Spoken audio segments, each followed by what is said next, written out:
Assalamualaikum warahmatullahi wabarakatuh. Apa kabar adik-adik mahasiswa yang Bunda Tati sayangi? Kita berjumpa kembali di Ruang Rindu. Oke, ini sudah malam ya, jam 10 malam ya.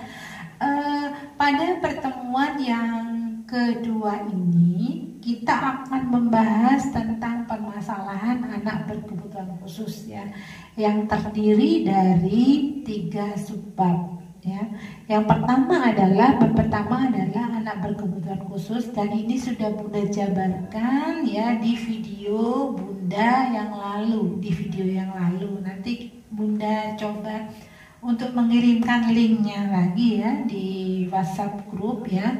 Kemudian dunia anak berkebutuhan khusus dan fungsi dan peranan konseling ini kita bahas insya Allah minggu depan ya, karena nanti kalau terlalu panjang kurang efektif ya.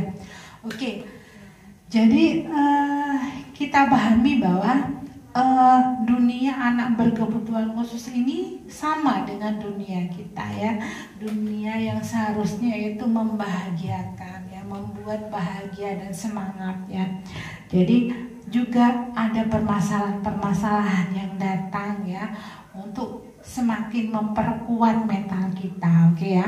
Jadi yang dialami anak berkebutuhan khusus juga begitu ya.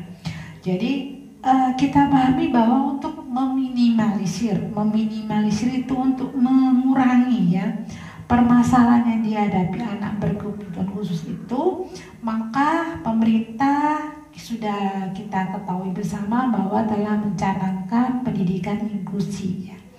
Jadi anak yang berkebutuhan khusus sekarang tidak harus di SLB, tapi juga bisa di sekolah umum ya, berbaur bersama dengan anak-anak pada umumnya ya. Dengan tujuan apa? Dengan tujuan untuk memberikan fasilitas ya, yang dibutuhkan oleh anak berkebutuhan khusus ya. Dan ini sudah dilaksanakan di kota-kota besar seperti Jakarta, Surabaya, Jogja, Malang, juga Jember ya.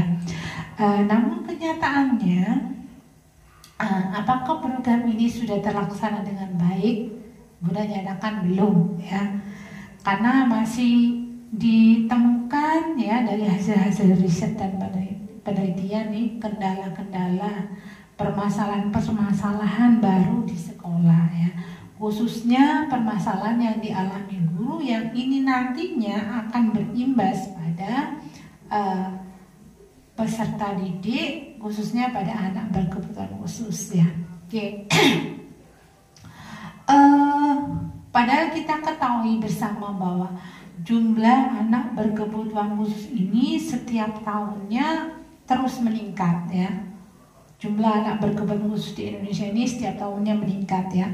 Bahkan PBB ini memperkirakan bahwa paling sedikit ada 10% dari anak usia sekolah ini yang memiliki kebutuhan khusus ya. Jadi di Indonesia jumlah anak yang sekolah yaitu anak yang berusia 5 sampai 14 tahun ini ya, sebanyak 42,8 juta yang berkebutuhan khusus ya.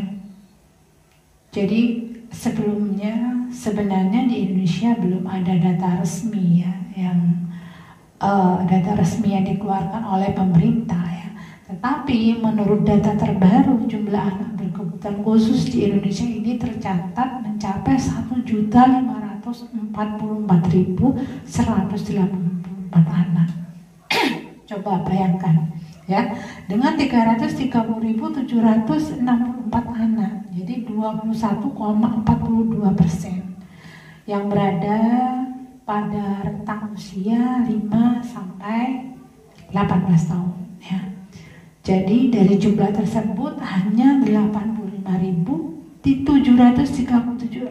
anak berkebutuhan khusus yang ternyata belum mengenyam pendidikan sekolah ya, baik itu sekolah khusus maupun di sekolah inklusi. Nah, terkait dengan pokok bahasan kita pada pertemuan yang kedua ini, pada subbab yang kedua yaitu permasalahan anak yang dihadapi oleh anak berkebutuhan khusus ini ya. Jadi ada beberapa faktor pemicunya. Yang pertama adalah Pertama, faktor dari dalam diri anak itu sendiri. Yang kedua adalah faktor dari guru. Yang ketiga adalah faktor dari orang tua, ya. Jadi faktor dari guru, juga komponen sekolah ini, ya. Faktor dari orang tua, lingkungan, dan masyarakat. Yang kita bahas pertama adalah faktor dari dalam diri anak sendiri, ya. Jadi terkadang anak berkebutuhan khusus ini merasa minder dengan keistimewaan yang telah Allah anugerahkan padanya, ya. Belum memahami dirinya, ya. Jadi ini adalah tugas orang tua, ya. Karena orang tua ini adalah guru pertama bagi anak. Jadi orang tua harus memahamkan kebermaknaan dan keberartian hidup pada anak berkebutuhan khusus, ya. Jadi orang tua ini harus bisa membantu anak berkebutuhan khusus ini agar anak berkebutuhan khusus selesai dalam perkembangannya, ya. Baik itu dari aspek fisik, motorik, emosi maupun spiritual. Dan ini adalah tugas orang tua, ya. Bagaimana orang tua ini harus membangun jiwa, ya, membangun jiwa si anak. Oke. Yang kedua adalah faktor dari orang tua anak-anak berkebutuhan khusus tersebut, ya. Jadi faktor dari orang tua anak berkebutuhan khusus ini dikarenakan oleh pengetahuan, pemahaman, dan juga jenjang ekonomi yang disandang oleh orang tua anak berkebutuhan khusus, ya. Jadi ternyata menurut hasil penelitian, ya, banyak sekali, mohon maaf, ya, banyak di antara orang tua, dan ini tidak semua, ya, banyak di antara orang tua anak berkebutuhan khusus ini memiliki pemahaman yang kurang, ya, memiliki pemahaman yang kurang tentang pendidikan, ya. Jadi beliau, ya, berkeyakinan bahwa sia-sia nanti anaknya disekolahkan, toh anakku berbeda dengan anak lainnya. Nah, jadi sehingga yang dilakukan orang tua adalah mengurung diri anak berkebutuhan khusus, ya. Jadi sengaja orang tua sendiri malahan, ya, yang membuat benteng kokoh agar anaknya terisolir dengan lingkungannya. Nah, ini terisolir dengan dunia luar. Ini beberapa orang tua anak berkebutuhan khusus, ya, yaitu karena faktor pengetahuan, pemahaman, jenjang pendidikan, dan ekonomi. Oke, yang ketiga adalah faktor dari guru, ya, atau pihak sekolah. Pihak sekolah itu siapa saja, ya? Ya, staf sekolah, ya, kepala sekolah, TU, ya, TU, staf sama, ya, juga termasuk juga adalah petugas kebersihan, ya, petugas kebersihan sekolah, ya, wali muridnya juga, lingkungan sekolah gitu, ya. Jadi sedikit Bunda mengulik tentang cerita seorang gadis kecil dari Korea yang bernama Hee Ali, ya. Jadi Hee Ali ini mungkin Bunda pernah, ya, bercerita tentang hal ini, ya. Jadi Bunda ulang kembali, tidak apa-apa, ya. Jadi seorang gadis asal Korea yang bernama Hee Ali ini hanya memiliki tinggi 103 cm, ya, dengan kaki yang setinggi dengkul, dengan berat yang hanya 33 kg. Jadi ketika dia berusia 19 tahun, badan Hee Ali ini seperti anak pada usia 4 tahun, ya. Jadi secara fisik Hee Ali ini memiliki kekurangan, yaitu pada tangannya ini tangan jemari tangannya ini mengalami kelainan yang disebut dengan lobster law syndrome, ya. Jadi kelainan jari tangan Hee Ali ini, ya, berbentuk seperti capit udang, ya. tanpa telapak tangan. Jadi hanya ibu jari dan ini dan kelingking ya. Dari keadaan fisik itulah ya, juga ditambah dengan wajah Mongolia ya, seperti teridentifikasi sebagai anak Down syndrome, maka Hi-Ali ini menerima penolakan ya dari seorang guru. Sekolah di mana-mana selalu ditolak ya. Bu, maaf, saya tidak bisa mengajari anak Anda. Mana mungkin anak Anda bisa menulis, anak Anda keadaannya seperti ini, kata seorang guru. Apa yang dilakukan ibunya yang bernama Wu Kapsun ya, hancur hatinya ya. Ketika anaknya, anak yang dicintainya, putri yang dicintainya mendapat perlakuan seperti itu dari guru ya, maka si ibu yang berhati mulia ini ya, Wu Kapsun ya, seorang perawat yang melepas pekerjaannya ya demi mendorong ya tumbuh kembang anaknya ini, maka dia sepenuh hati ya berobsesi untuk menjadikan Hi-Ali ini menjadi seorang pianis ya, tentunya dengan jalan tidak mudah ya, penuh perjuangan dan derai air mata. Dan endingnya dari cerita ini adalah Hi-Ali ya dan ibunya Wu Kapsun bisa membuktikan pada dunia bahwa kekurangan yang dimiliki oleh putrinya Hi-Ali ya, itu adalah sesuatu yang luar biasa ya. Maka dengan ketekunan, dengan kepercayaan diri, kesabaran ya, dapat membuahkan hasil yang gemilang ya. Bahkan ketika Hi-Ali sudah menjadi seorang ahli pianis ya, maka Hi-Ali ini mendapat tawaran untuk manggung 200 kali dalam 1 bulan. Nah, bayangkan ini, dia bisa konser di seluruh dunia ya, bahkan di Indonesia ya. Dan Hi-Ali ini juga mendapatkan piagam penghargaan dari Presiden Korea sendiri. Nah, ini adalah suatu pembuktian bahwa anak berkebutuhan khusus ini mengalami penolakan, banyak mengalami penolakan. Banyak guru-guru yang belum memahami bahwa sebenarnya anak berkebutuhan khusus dengan kekurangannya itu, dia oleh Allah diberi bekal kelebihan untuk sukses ya, oke.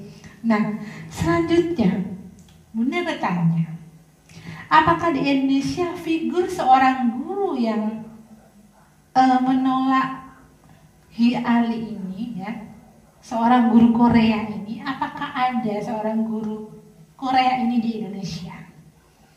Jawabannya adalah fakta ya, menurut penelitian masih ada oknum-oknum guru yang belum memahami keberagaman anak berkebutuhan khusus ya. Jadi belum memahami bahwa di balik kekurangan anak berkebutuhan khusus itu tersimpan mutiara yang begitu indah ya. Karena Allah akan membekali semua dari diri kita ini untuk potensi sukses, juga untuk anak-anak yang berkebutuhan khusus ya. Jadi apapun yang telah diciptakan Allah ini tidak ada yang sia-sia ya, semuanya bermakna dan berarti bagi kehidupan ini. Oke. Nah, apakah ada sosok figur seorang guru seperti guru Korea tersebut? Ada. Contoh kasus menurut penelitian yang telah Bunda laksanakan. Kasus pertama adalah suatu hari ya, datang seorang wali murid ya, ibu dan bapak membawa putrinya yang memiliki fisik sama dengan Hi-Ali ya, Down syndrome ya, wajahnya Mongolia dan tangannya ini memiliki kelainan jemari tangan seperti Hi-Ali, yaitu lobster claw syndrome ya, seperti capit udang ya, tanpa telapak tangan. Oke, wajahnya mongoloid ya, Down syndrome. Jadi di sekolah tersebut sebelum diobservasi langsung guru-gurunya berbisik ke belakang, jangan diterima ya, nggak sanggup menerima anak seperti itu ya.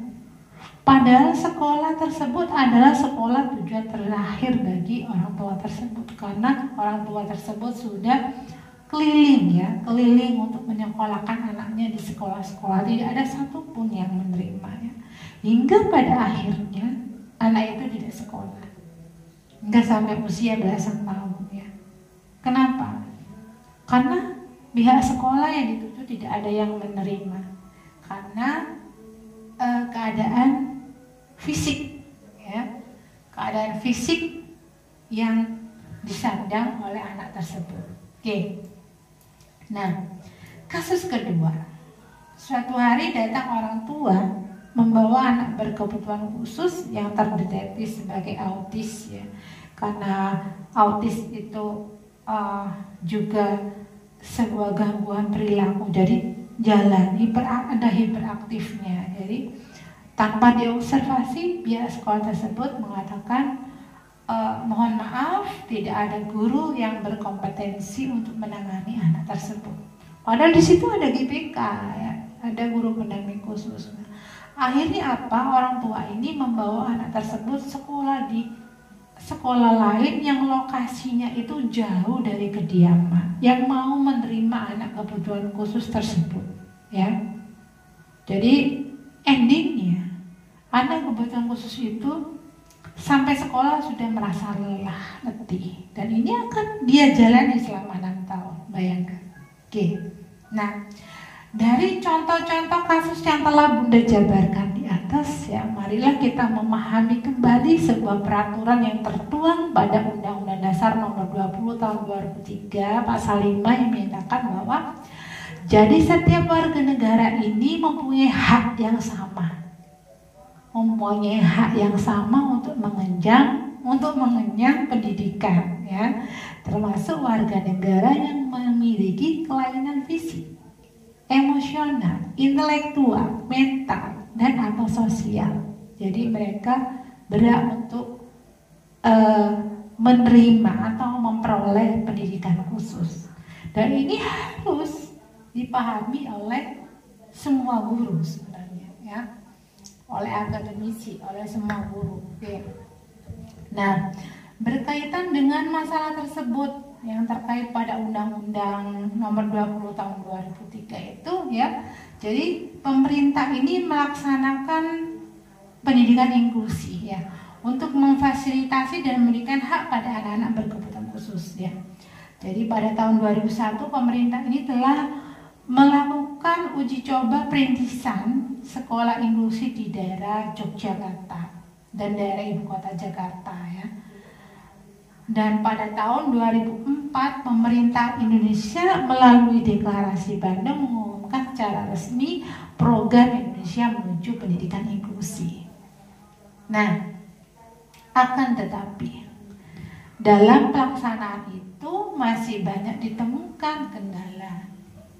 Ya, banyak sekali. Kenapa? Kendalanya yang pertama bukan mungkin ya, hasil penelitian ya, ini manajemen di sekolah, manajemen inklusi ini belum optimal, dan ini berdampak pada anak berkebutuhan khusus. Kemudian tenaga pengajar atau guru ini tidak memiliki atau belum memiliki kapabilitas mengajar anak-anak berkebutuhan khusus ya. Masih kurang adanya sumber daya manusia, guru pendamping khusus yang memiliki pemahaman ya, memiliki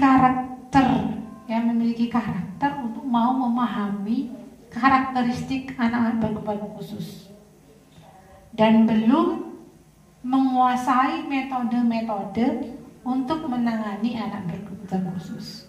Ya, jadi guru di sini merasa kewalahan, belum dilaksanakan sudah merasa kewalahan dulu. Ya, jadi menangani anak ABK ini kewalahan dulu. Ya, tidak memahami karakter, belum memahami karakteristik anak berkebutuhan khusus ini, bahwa anak berkebutuhan khusus ini atau peserta didik itu memang beragam, berbeda-beda, dan memerlukan penanganan yang berbeda.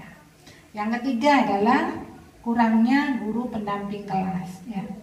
Jadi ketika pemerintah mencanangkan pendidikan inklusi, apa pemerintah sudah menyediakan sumber daya manusia berupa guru pendamping khusus di setiap kelasnya? Belum, ya. Ternyata sekolah ini ada sebagian sekolah inklusi yang hanya menampung ABK, ya. Ternyata belum terpenuhi adanya guru pendamping khusus, ya. Kalau di SD misalnya ada 6 rombel, maka dalam satu kelasnya itu harus ada minimal pendamping khusus 1. Jadi ada guru umumnya 1, ada pendamping khususnya 1. Ya. Itu berarti dalam sekolah itu harus ada 6 GBK. Ya. Itu kalau 1 rombel. Kalau 2 rombel berarti 12. Harus ada 12 guru pendamping khusus. Dan guru pendamping khusus ini harus memiliki sertifikat mengajar anak berkebutuhan khusus, yaitu sarjana pendidikan luar biasa. Ini Anda ya calonnya, dan juga sarjana psikologi. Nah, oke. Kemudian selanjutnya adalah masih inilah dunia yang mewarnai kehidupan anak-anak berkebutuhan khusus, ya. Banyak anak berkebutuhan khusus ini masih mengalami intimidasi, ya. Maksudnya adalah dia anak berkebutuhan khusus ini masih banyak yang dibully, ya. Dibully oleh teman sekelasnya, oleh gurunya, oleh masyarakat, ya. Jadi karena apa? Karena mungkin, ya, teman sekelasnya ini tidak memahami. Mohon maaf ya, minum dulu. Bismillahirrahmanirrahim. Ya, mungkin guru juga karena faktor guru ini terlalu banyak beban, ya, beban kehidupan yang dibawa ke sekolah, ya. Jadi karena gini, maksudnya banyak tugas-tugas yang harus dilaksanakan, administrasi, ya. Juga guru tersebut belum memiliki kompetensi untuk menangani anak berkebutuhan khusus, ya. Karena beban guru yang semakin berat, ya, beban guru yang semakin berat ini akhirnya seorang guru belum memberikan pelayanan yang optimal pada anak-anak berkebutuhan khusus. Apalagi bila, ya, orang tua anak berkebutuhan khusus ini pasrah bongkoan pada pihak sekolah, ya. Contohnya pada anak-anak berkebutuhan khusus yang diasramakan. Ini orang tua ini tidak pernah nyambangi, ya, sudah pasrah bongkoan anak saya ke pihak sekolah. Jadi anaknya tidak disambangi, ya. Begitu. Nah, ini memperberat tugas guru sebenarnya. Jadi orang tua dan wali murid dan guru dan pihak sekolah ini sebenarnya harus bersinergi, ya. Jadi orang tua pasrah bongkoan dan sengaja menutup mata, ya, tentang anaknya. Tapi ini tidak semua, ya, beberapa. Yang keenam adalah permasalahan selanjutnya ini guru atau wali murid ini kurang pengertian terhadap kebutuhan anak berkebutuhan khusus, ya. Jadi menurut penelitian yang telah Bunda lakukan, jadi wali murid atau orang tua wali murid anak yang bukan istimewa, ya, tidak berkebutuhan khusus, sebelum ke sekolah berpesan dulu pada anaknya, nanti kamu di sekolah jangan deket-deket si ayah, itu nanti nular, begitu, ya.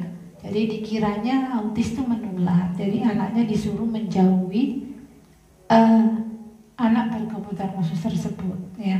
Ini pemahaman yang keliru sebenarnya, ya.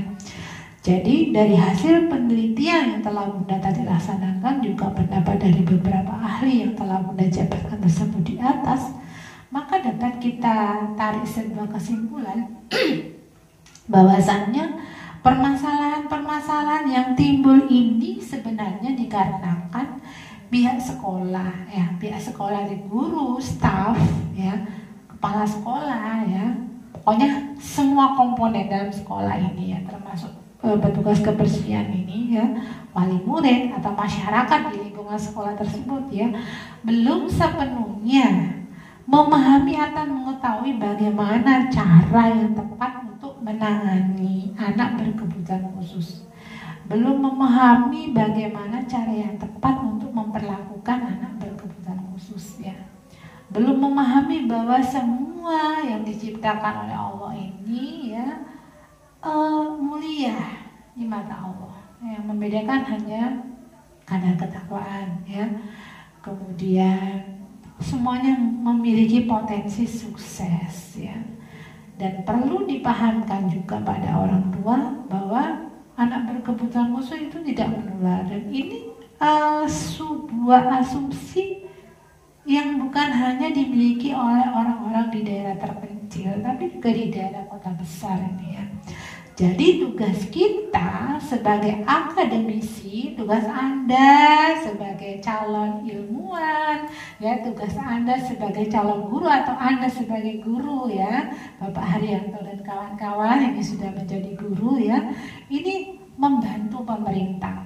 Tugasnya adalah membantu pemerintah mensosialisasikan kebijakan-kebijakan tentang sekolah inklusi, maksudnya sekolah yang menerima anak berkebutuhan khusus, ya, di sini.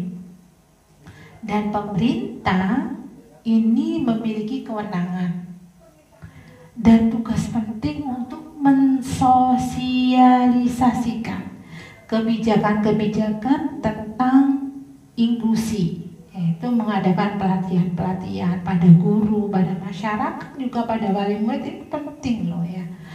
Dan tentunya pihak penguasa atau pemerintah ini harus memperhatikan, harus berusaha juga memenuhi kesejahteraan guru, ya, khususnya guru pendamping khusus, ya, terutama guru pendamping khusus yang sudah memiliki sertifikat pendidik, ya, sarjana pendidikan luar biasa. Nah, itu Anda, ya. Jadi ini harus, ini kesejahteraan ini harus dipenuhi oleh penguasa dan pemerintah. Kenapa hal ini dijabarkan oleh Bunda? Karena ini akan berdampak pada pelayanan, ya, pada pelayanan anak berkebutuhan khusus, ya. Bismillahirrahmanirrahim, mohon maaf. Dan keahlian yang dimiliki oleh guru pendamping khusus ini harus selalu di-upgrade, ya, mengikuti perkembangan zaman, ya, yang bermuara pada perkembangan zaman, hasil penelitian atau riset para ahli pendidikan maupun ahli yang terkait dengan tumbuh kembang anak, ya. Siapa saja beliau, ya, bisa Anda simak video-video Bunda yang terdahulu, itu ada semuanya, ya, yang sudah Bunda jabarkan pada semester lalu. Oke. Jadi sedikit cerita, ya.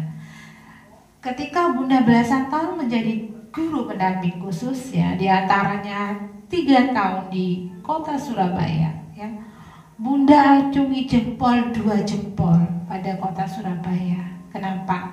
Ya, karena dinas pendidikan di sana ini benar-benar, ya, benar-benar ini memiliki antusiasme yang tinggi untuk memberikan fasilitas, bukan hanya fasilitas untuk anak berkebutuhan khusus saja, tetapi pada sekolahnya juga, pada sekolah inklusinya, ya. Jadi dinas pendidikan memberikan sarana dan prasarana baik itu outdoor maupun indoor, ya, untuk membantu tumbuh kembang anak berkebutuhan khusus, ya. Jadi di setiap sekolah inklusi itu disediakan sarana dan prasarana yang memadai, trampolin dan lain sebagainya, ya. Bahkan mendatangkan dari luar negeri, itu, ya, gitu. Selanjutnya adalah dinas pendidikan kota ini selalu mengupgrade guru pendidikan khusus di sana, ya. Tentunya guru pendidikan khusus yang memiliki sertifikat pendidik, memiliki NPTK, dan memiliki kartu tanda penduduk Surabaya dan kartu keluarga Surabaya, ya. Jadi Dinas Pendidikan Kota di sana itu bersinergi dengan UNAIR, ya, dengan para dosen, dengan psikiater, dengan psikolog, dengan dokter, ya, dengan pihak rumah sakit, ya. Untuk apa? Untuk memberikan pembinaan pada guru pendamping khusus di setiap bulan itu, ya.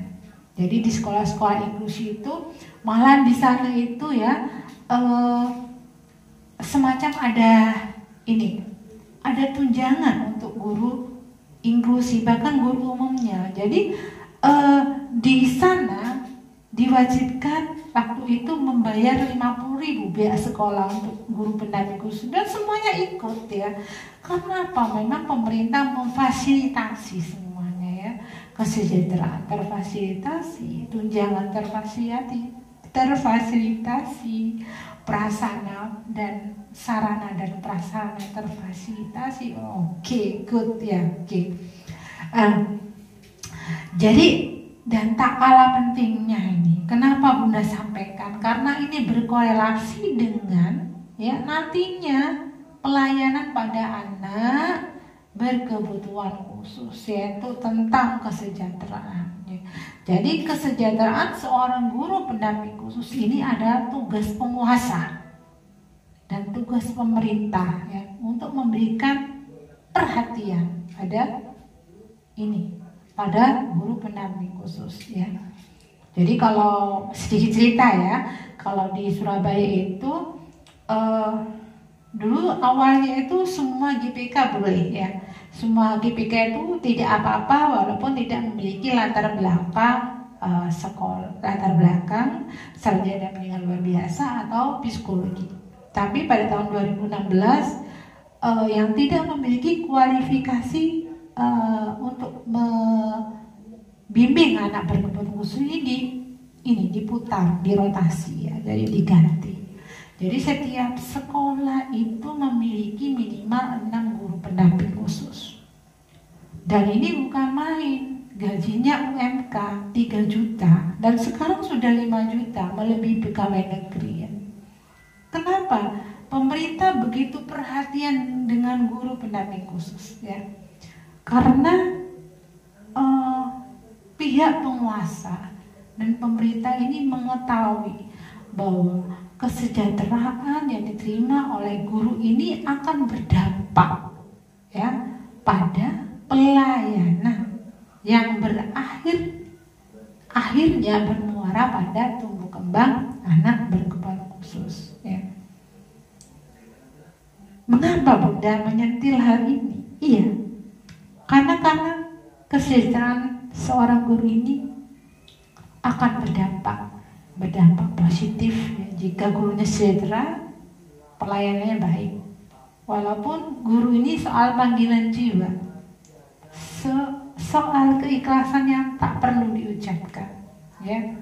Tetapi manusiawi bahwa guru butuh kesejahteraan, ya. Oke. Kalau gurunya sudah sejahtera, insya Allah, ya, guru akan sepenuhnya akan fokus dengan pelayanan. Jadi ketika mengajar tidak mikir harus jualan ini, ya, tidak harus makelar ini, tidak harus jualan pisang goreng, tidak harus jualan online, gitu, ya. Jadi gitu, ini harus sejahtera, ini dampak, ya. Jadi ketika seorang guru sejahtera, guru pendamping khusus sejahtera, ya, dia akan memberikan pelayanan yang optimal pada muridnya, ya. Jadi bagaimana mungkin seorang guru itu akan bisa memberikan pelayanan yang baik pada muridnya kalau perutnya lapar, karena tidak ada yang dimakan. Dan ini adalah fakta, bukan Bunda Tati bukan asal bicara, tapi ini adalah fakta, ya, hasil penelitian, ya. Jadi diulang lagi, walaupun profesi seorang guru ini adalah pendamping khusus, ya, guru pendamping khusus, soal panggilan jiwa, keikhlasan yang tidak perlu diucapkan, tapi kita sebagai seorang guru juga membutuhkan yang namanya kesejahteraan. ya, agar hidupnya tenang, nyaman, dan pada akhirnya dampak positif pada pelayanan anak berkebutuhan khusus. Oke. Ini adalah secuplik masalah-masalah yang nyata di masyarakat, dan tentunya banyak lagi masalah-masalah yang dihadapi oleh anak berkebutuhan khusus ya. Untuk penjabarannya yang lebih lanjut, yang lebih luas, monggo dengan silakan banyak membaca, banyak browsing di internet ya. Jadi Bunda menggunakan ini literatur ini ya untuk ya tentunya tidak bisa Bunda sampaikan semua ya, tidak bisa Bunda sampaikan semuanya ke Anda. Jadi Bunda ambil sedikit-sedikit ya. Sebelum Bunda akhiri ya, Bunda sampaikan kepada Anda ya, mudah-mudahan hal yang sedikit ini ya bisa Anda pahami, bisa Anda mengerti ya. Kemudian Anda semangat, antusias ya. Terima kasih Bunda ucapkan ya kepada ketua kelas ya yang selalu menjadi promotor ya untuk ini merespon informasi atau materi dari Bunda di grup WA kelas ya. Itu artinya Anda ya bisa memberi contoh yang baik untuk teman-temannya. Oke. Sekian materi dari Bunda. Pesan Bunda adalah setelah Anda menyimak, Anda segera absen ya. Karena absen itu adalah 30% dari nilai keseluruhan yang 100% ya. 30% itu adalah absen Anda dan menyimak, kemudian yang 35% UTS, yang 35% itu adalah UAS. Oke. Sebaiknya ya Anda mencicil materi dari Bunda ini. Setelah Anda menyimak, Anda ringkas, kemudian Anda langsung mempresentasikan, kemudian video Anda itu Anda simpan. Pada pertemuan keduanya Anda meringkas, memvideo materi tersebut, Anda presentasi ya, tentunya dengan ketentuan yang telah Bunda sampaikan ya. Pakai jaket alma mater ya, itu. Jadi nanti pada minggu ke-7 Anda tinggal menggabungkan. Jadi karena proses pembuatan video uploadnya itu juga tidak selesai dalam satu hari ya. Jadi karena ketika pada hari H UTS ya, Anda tidak hanya UTS-nya Bunda Tati saja, jadi semua mata kuliah. Jadi silakan Anda mencicil dari sekarang ya. Oke. Terima kasih adik-adik mahasiswa ya atas semangatnya, antusiasmenya ya Bunda Tati ucapkan banyak terima kasih. Untuk adik-adik mahasiswa yang berkebutuhan khusus ya, sahabat tuli ya, nanti ya segera menghubungi Bunda Tati ya. Insya Allah akan Bunda bimbing ya, bimbing secara pribadi. Oke. Terima kasih. Cukup sekian. Wassalamualaikum warahmatullahi wabarakatuh.